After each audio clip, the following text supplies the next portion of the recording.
দক্ষিণ এশিয়ার ভূ রাজনীতিতে এই মুহূর্তে সবচেয়ে বড় ধামাকা। সবাই ভেবেছিল বাংলাদেশ শান্ত, সবাই ভাবছিল এই দেশটি হয়তো কেবল তার সাধারণ অর্থনৈতিক কর্মকাণ্ড নিয়েই ব্যস্ত।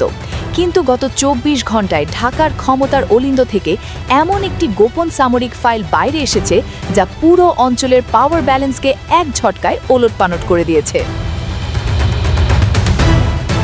একটি দেশ হঠাৎ করেই কেন তার সামরিক বাহিনীকে সম্পূর্ণ বদলে ফেলার জন্য ৮৬,০০০ কোটি টাকার এক অবিশ্বাস্য মেগা প্রজেক্ট হাতে নিতে পারে? হ্যাঁ, ঠিকই শুনেছেন, ৮৬,০০০ কোটি টাকা।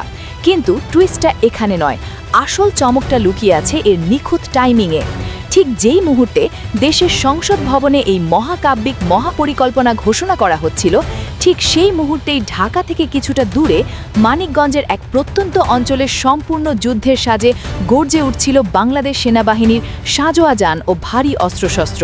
খোদ প্রধানমন্ত্রী সেখানে উপস্থিত থেকে পরিদর্শন করছিলেন এক বিশাল এবং অত্যন্ত রহস্যময় গ্রীষ্মকালীন যুদ্ধ মহড়া।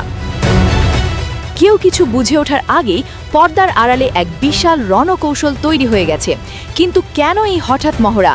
কি আছে এই ৮৬,০০০ কোটির গোপন মিশনে? একটি সাধারণ উন্নয়নশীল দেশ যার অর্থনীতি প্রতিনিয়ত নানা বৈশ্বিক চ্যালেঞ্জের মুখোমুখি হচ্ছে, সে কেন হঠাৎ করে ৮৬,০০০ কোটি টাকার মতো একটি জ্যোতির্বিজ্ঞানসম অঙ্ক তার সামরিক খাতে ঢালার সিদ্ধান্ত নিল? সরকারি নথিপত্র অনুযায়ী এই মহাপরিকল্পনার মূল উদ্দেশ্য কেবল কিছু পুরনো অস্ত্র বদলে নতুন অস্ত্র কেনা নয়, বরং বাংলাদেশকে দক্ষিণ এশিয়ার বুকে এক অপরাজেয় সামরিক শক্তিতে রূপান্তর করা। এই বিশাল মিশনের প্রথম এবং সবচেয়ে আকর্ষণীয় অংশ হল আকাশ সীমার সম্পূর্ণ নিয়ন্ত্রণ নেওয়া। আমাদের প্রতিরক্ষা সূত্রের খবর, বাংলাদেশ বিমান বাহিনীর জন্য কেনা হতে যাচ্ছে চতুর্থ প্রজন্মের আধুনিক মাল্টি রোল কমব্যাট এয়ারক্রাফট বা MRCA যুদ্ধ বিমান।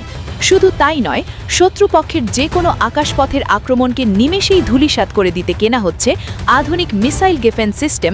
এর মানে হলো বাংলাদেশের আকাশ সীমায় এখন থেকে কেউ বিনা অনুমতিতে প্রবেশ করার সাহসও পাবে না।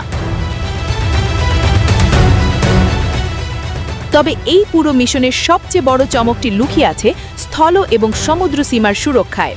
সেনাবাহিনীর জন্য আনা হচ্ছে অত্যাধুনিক মেইন ব্যাটল ট্যাঙ্ক এবং দূরপাল্লার নিখুঁত আর্টিলারি সিস্টেম, যা যে কোনো প্রতিকূল পরিস্থিতিতে শত্রুকে গুড়িয়ে দিতে সক্ষম। কিন্তু গল্পের আসল টুইস্টটা এখানে, made in Bangladesh defence industry. Bangladesh আর কেবল বাইরের দেশের অস্ত্রের উপর নির্ভর করে থাকতে চায় না। এই ৮৬,০০০ কোটি টাকার একটি বড় অংশ খরচ করা হবে মিরসরাইয়ে একটি বিশেষ ডিফেন্স শিল্পাঞ্চল বা সামরিক জোন গড়ে তোলার পেছনে। এর অর্থ হলো আগামী দিনে বাংলাদেশের মাটিতেই তৈরি হবে আধুনিক সামরিক সরঞ্জাম, ড্রোন এবং বিধ্বংসী যুদ্ধাস্ত্র। এটি কেবল একটি দেশের সামরিক সক্ষমতা বাড়ায় না, বরং আন্তর্জাতিক মঞ্চে সেই দেশের সার্বভৌমত্বকে এমন এক স্তরে নিয়ে যায় যেখানে কোনো পরাশক্তি তাকে ডমিনেট বা নিয়ন্ত্রণ করতে পারবে না। এখন প্রশ্ন আসে, এই মুহূর্তে এই বিশাল মিশনকে এত দ্রুত গতিতে বাস্তবায়ন করা হচ্ছে কেন? এর উত্তর লুকিয়ে আছে আমাদের চারপাশের আঞ্চলিক পরিস্থিতিতে। দক্ষিণ এশিয়ার ভূ রাজনীতি দিন দিন জটিল থেকে জটিলতর হচ্ছে। একদিকে প্রতিবেশী রাষ্ট্রগুলোর শক্তির ভারসাম্য বদলাচ্ছে, অন্যদিকে বঙ্গোপসাগরের কৌশলগত গুরুত্ব আন্তর্জাতিক পরাশক্তিগুলোর কাছে এক প্রধান যুদ্ধক্ষেত্রে পরিণত হয়েছে।